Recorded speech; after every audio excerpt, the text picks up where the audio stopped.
เสียง บทเรียนฝึกเว้าภาษาลาวชั้นประถมศึกษาปีที่ 1 บทที่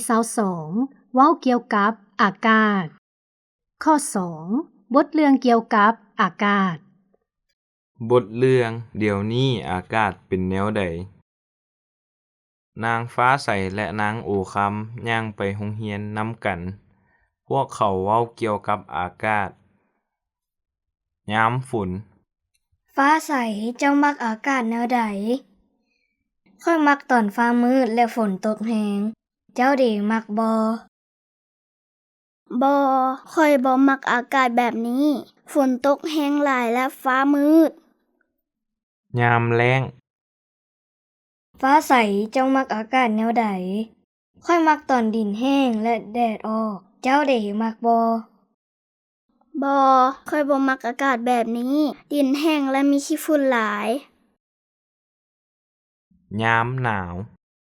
ฟ้าใสเจ้ามักอากาศแนวใด ค่อยมักอากาศหนาวตอนกลางคืนและมีหมอกตอนเช้า เจ้าเดมักบ่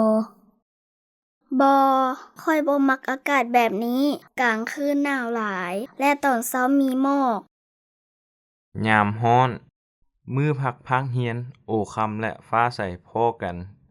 ฟ้าใสมักอากาศร้อน แต่โอคำบ่มัก โอคำเจ้ามักอากาศแนวใด ค่อยมักอากาศร้อน และมีพายุฟ้าร้องแบบนี้ เจ้าเดมักบ่